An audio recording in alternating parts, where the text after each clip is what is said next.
Olá a todos, sejam muito bem-vindos ao Perd Geek. No vídeo de hoje, continuando a nossa maratona de Robert Crumb, falaremos hoje de um ícone, um ídolo, até mesmo um guru de toda uma geração. Tô falando de quê, pessoal? Disso aqui, ó, Mr. Natural. Bora lá! E aí, galera, espero que vocês estejam bem, tenham gostado do Zap, do vídeo aí, nosso primeiro volume da maratona Robert Crumb. E hoje estamos começando aqui uma obra que seria da vertente um pouco mais humorística, um pouquinho assim de saliência, mas muito voltada para o humor também. Começa num traço mais simples e vai rebuscando com o passar do tempo. Vou tentar falar isso aqui tudo no vídeo de hoje. Mr. Natural, como eu disse, é um personagem de humor. Ele é um carequinha, um senhor, ou pelo menos um cara que aparenta ser mais velho, careca, baixinho, barbudão pra caralho.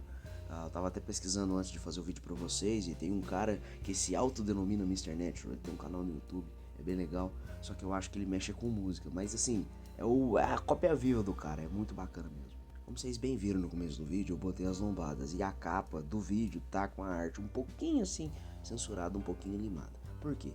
Nudez, né? É que nem tem aquela piada, melhor nudez do que no nosso, é tipo isso. O porém é que o YouTube não é muito fã de peitinhos e bundinhas, então eu vou estar mostrando aqui um a um, talvez até entrecortado, para eu poder censurar isso depois na edição, beleza? Este é o volume 1, digamos assim, tá bom? É o Mr. Natural propriamente.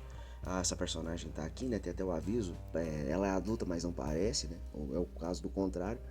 E aqui nós temos também a lombadinha, beleza? Bem simples, bem tranquilo. E a contracapa. E este é o segundo volume, turma. Com o subtítulo aqui também, né? Vai ao hospício e outras histórias. Esse outras histórias eu vou explicar que é meio que um quebra-galho, beleza? Capa pra vocês, lombadinho, né? Bem mais simples também. Contracapa. Essa aqui é uma arte também tem interna. Os dois encadernadinhos são em formato álbum, possuem orelhas, tá bom? E o recheio é em papel couché de uma boa qualidade, mesmo para a época, excelente, muito bacana. A Conde, eu tenho uma certa estima, né, que nem eu brigo pela do Velho Testamento principalmente, porque ela sempre foi muito visionária, vanguardista em vários aspectos, publicações, acabamentos, etc. Tinha vez ou outra também que eles inventavam de lançar livro. Hoje em dia também lança uma outra coisinha, tipo a Guerra dos Gibis, que eu não lembro se eu mostrei pra vocês em algum vídeo de aquisição aqui do canal, beleza? A ficha passou aí na amostragem dos volumes e também um outro aviso. Eu vou estar falando dos dois volumes juntos, porque o segundo volume, que é o Vai pro Hospício e Outras Histórias, ele termina meio abruptamente, tem um monte de quebra-galho, um monte de enxertos para completar a edição. E aí eu pensei, pô, pra que fazer dois vídeos? Só se for pra farmar view ou fazer algum tipo de sacanagem. Mas já que estamos aqui nessa maratona, nessa corridona de Robert Crumb, pensei assim, vamos fazer um capítulo focado unicamente no Natural. Carequinha como veio ao mundo, barbudão e com uma camisola, um roupão. Este é Fred Natural, ou pelo menos é o nome que a gente acredita, ou que ele quer que a gente chame ele, beleza? Ele é um cara que se tornou um guru involuntário de toda uma geração, assim como eu brinquei na introdução. Ele está inserido ali, né? O universo do Natural, ele é composto de pessoas alquebradas, pessoas moralmente questionáveis, um mundo muito zoado, sabe? Você vê ali que, por exemplo, ao lado do Flecky Foot, que é o discípulo dele, né? O primeiro carinha ali que começa a andar com ele mais firmemente, mais constantemente, porque nós temos diversas aventuras em conjunto com ele e outras aventuras do próprio Natural sozinho, principalmente no fim do primeiro encadernado. No primeiro volume nós já temos uma boa noção do que é o personagem, do que é o seu universo, né? As propostas que o Crumb quer fazer pra gente, né? Das críticas, dos comentários, das piadocas, né? Piada mais crítica, piada mais bobinha, piada com bobajada, né? Tem ali o último segmento, é uma coisa muito barra pesada, que a primeira viagem assim de um leitor casual, que não, vou entrar no underground, eu quero ser porra louca. No caso eu já tinha costume com outra coisa, como eu sempre falo, ranchero, heavy metal e tal, não me surpreendeu tanto. Agora, se a pessoa pegar isso aqui de primeira viagem, rapaz, você vai tomar um choque. Mas essa parte da bobajada, tá? O besterol, o humor mais tranquilo, super de boa. As críticas são bem legais. Eu não lembro se é no primeiro ou se é no segundo volume, brincando assim, né? Pros caras que tem dois neurônios só igual eu, tem alguns momentos, alguns mini arcos muito bacanas envolvendo críticas à sociedade. Tem algumas também as figuras de poder, né? Que a veia política do Crumb nesse sentido das autoridades, e como eu falei também no vídeo da Zap, mesmo a galera ali pendendo à esquerda e o próprio Se eu não me engano, o Crumb ele era maoísta, pelo menos na época, acho que hoje em dia deve ter mudado, não sei também.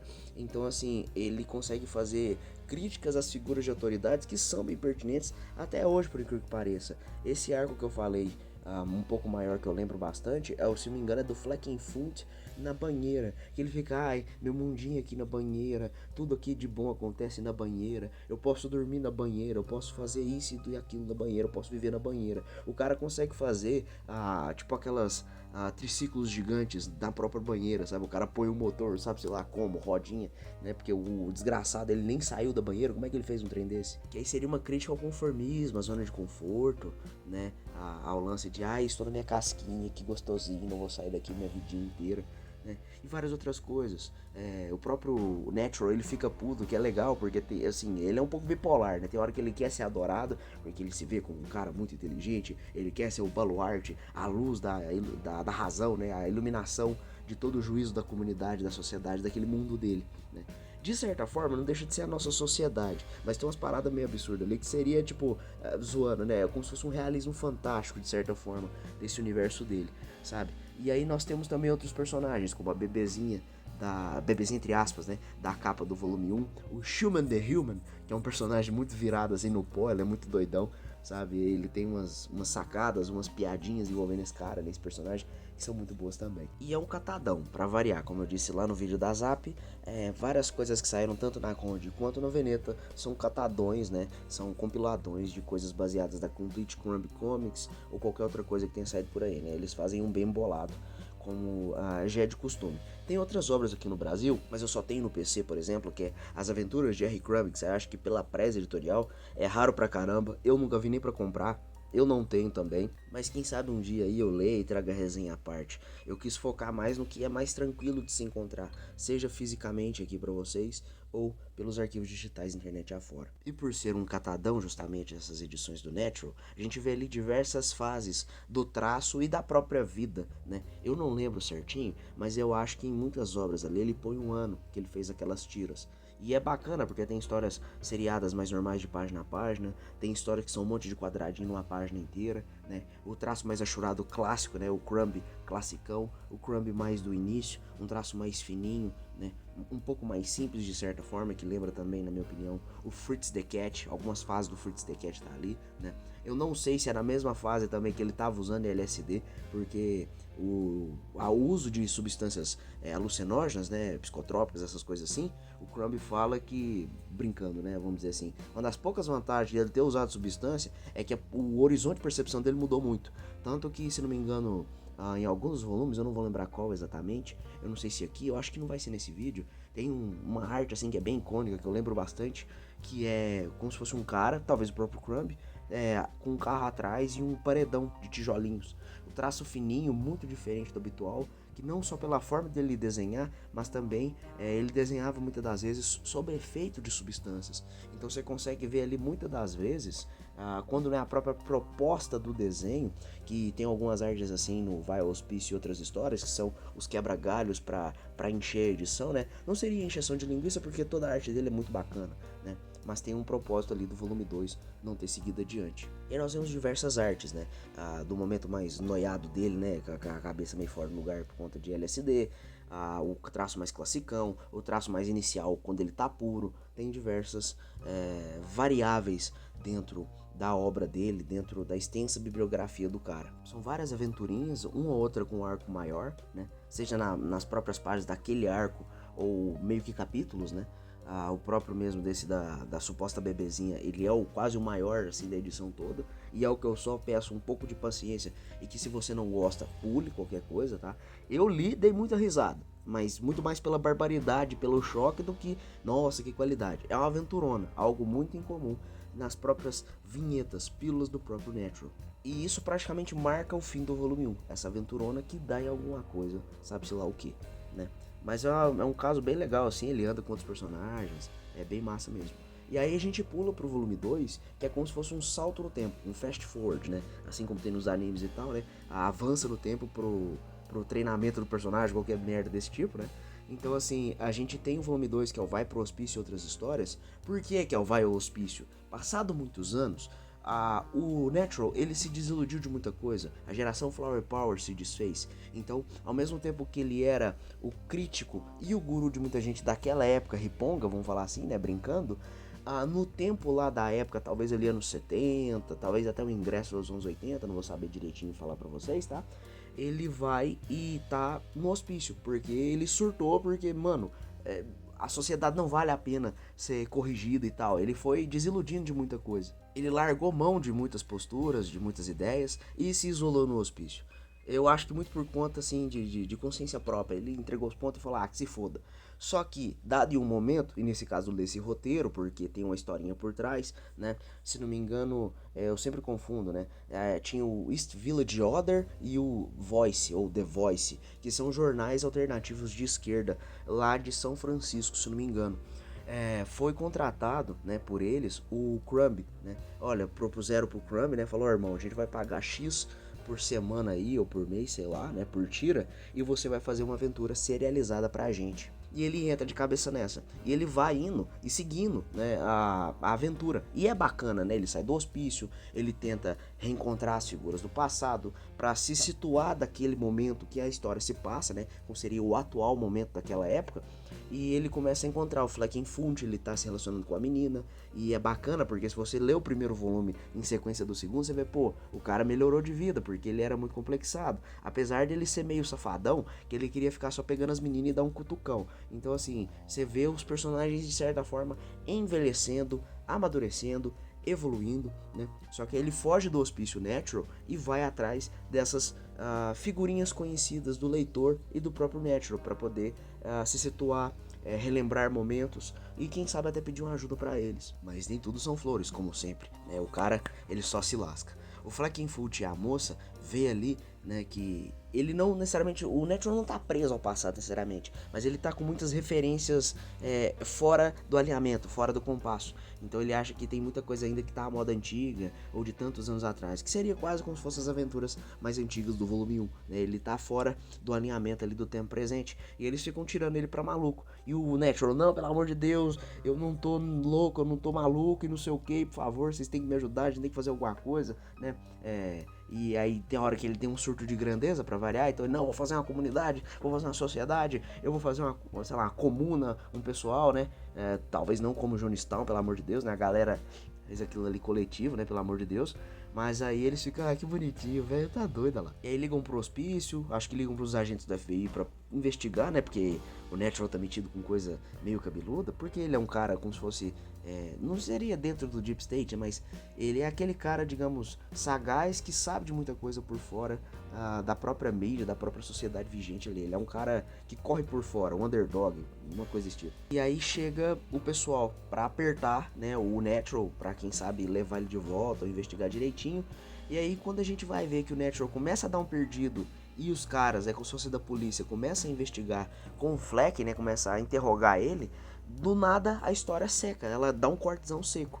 E aí, em seguida, a gente tem uma página do Crumb trocando ideia, falando, olha, gente, isso aí deve ter sido um X tempo depois, né, mas pra gente é logo em seguida. Ele falou, não, galera, então, houveram notícias aí que o pessoal do Voice andou me boicotando, me tesourando, mas não, gente. Aí ele vai e explica, tadinho, todo sem graça assim, né? Ele, não, é porque isso aí talvez foi um sinal de ganância, e é engraçado porque, de certa forma, ele meio que repete essa cagada no Gênesis, que é aquele quadrinho bíblico, né? Feito por ele, uma edição zona grossa, grandona também da Conde aqui no Brasil, que é o que? Balançou um chumaço de grana na frente do cara e já aceitou. E aí nessa retratação em quadrinhos ele falou, gente, vocês me perdoam, vocês me desculpem, não é culpa dos caras do jornal, eles me pagaram muito bem, sempre me trataram muito bem, sempre tiveram paciência comigo, só que por conta da minha veia artística, minha vertente de pensamento e coisas assim, né? Lê-se e relaxa. Ele achou que ia ser essa moleza toda, né? Ou talvez ele mesmo seja um cara que trabalha num ritmo mais lento, por conta que ele gosta de trabalhar e dar uma respirada, ou o traço dele por ser muito minucioso das vezes, porque no Vai ao Hospício, cara, tá finíssima a arte dele, muito achurada, muito detalhada, muito bacana mesmo. Digamos assim, o alto nível, o que consagrou ele a história inteira, até o ponto que cortou mesmo. E ele fala que, pô, me pagavam muito bem, me tratavam muito bem, o pessoal era muito legal. Brincando, né? Não são vocês, a culpa é minha mesmo, sou eu. E é legal que no fim da história chega uma moça fortuna, bem no molde que ele gosta, né? Uma moça muito saborosa, e fala, ô, você já acabou com essa porra aí? Como é que é? Ele, tal. Aí tem tipo as plaquinhas, moça bonita, shorts curtos e não sei o que. Aí ele fala assim, não, sim, eu tô só conversando com o pessoal e tal. Aí ele vira, olha gente, a cagada foi minha, peço perdão do fundo do coração, mas é isso aí, nos vemos numa próxima. Monta nas costas da mulher, que é uma mania boba que ele tem, né? Ele fazia até uns tempos atrás, vamos falar assim, né? Apesar dele estar mais velho, as bobagens que ele tinha, né? De montar nas costas de mulher forte, ou no caso da Aline, né? Crumb, que era a esposa dele, achava que era mobilete e saía andando nas costas da mulherada. Se vocês assistirem o documentário do Crumb, quando eles estão lá como se fosse uma galeria, numa exposição dos bagulho dele, vocês vão ver que ele faz isso, assim, e, mano, é muito avulso, é muito aleatório. E aí você não sabe se ele faz isso pelo meme, se é porque, brincando assim, ele se dava muito bem com a mulher dele, né, com a Aline, Deus a tenha, falecida aí recentemente, infelizmente, né, deu uns 2, 3 anos na data que eu tô gravando isso aqui pra vocês. E assim, nesse traço aqui agora, vamos rumar pro final, tá? A gente vê com o Mr. Natural e todas as aventuras dele que, digamos, é mais uma faceta do Crumb, né? Nesse caso, a faceta mais de humor, criticando a sociedade, criticando as autoridades. Tem coisa ali que ele fala que eu acho muito bacana, muito pertinente, né? Eu falei desse mini arco do Fleckenfoot na banheira, porque é um dos que eu mais lembro, mas também tem o arco da bebezinha do primeiro volume, que é mais barbaridade e uma aventurona. Tem também o lance do Vai ao Hospício, que eu acho que seria uma parada muito legal se ele tivesse continuado, né? Eu conheço mais pelo termo, mas eu não assisti o filme propriamente, né? Que eu acho que é do Jack Nicholson, aquele Estranho no Ninho. Eu achava que ia ser uma parada desse estilo e poderia ter sido muito mais, só que infelizmente sabe-se lá por quê, né? O Crumb resolveu peidar na tanga e cascar fora, né? Sair vazado. E infelizmente a gente não teve vislumbre algum, nenhuma noção do que poderia ter sido essa aventura. E eu acho que ele nunca retomou, na verdade. Mas de qualquer forma, se você ler esses 2 volumes, você vai ter uma experiência muito bacana, muito decente. Você vai ter aí um catadão, não diria do melhor, porque eu nunca li tudo, né? Acho que não é nem humanamente tão possível assim, porque o Complete Crumb Comics ele tem 20 e tantos volumes, sai até hoje, se não me engano, é coisa pra cacete. Tem sketchbook, volume de rascunho, tem um monte de coisa por fora também do próprio Crumb.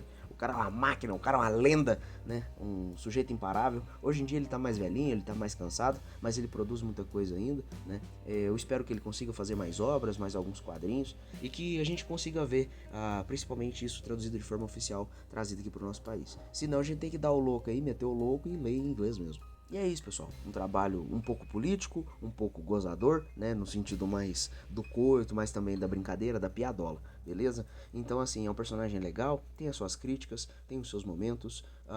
Pode não agradar a todos nesses momentos de coisas mais pesadas, mas, como eu brinquei recentemente com um colega aí, o Crumb, geralmente, ou nem sempre, pelo menos comigo foi assim, eu entrei pela putaria e fiquei pela criatividade e caráter do cara, porque apesar de ele ter umas falhas ou outras, o cara é um sujeito, digamos assim, rochedo, o cara é foda, ele é estoico de muitas vezes, principalmente se você sabe um pouco mais da vida do cara. Fiquem com as artes, muito obrigado por tudo e nos vemos no próximo episódio, beleza? Como eu disse, se não tiver resenha quinta, se satisfaça aí com a nossa maratona, beleza? Um beijo, um abraço, tchau, tchau.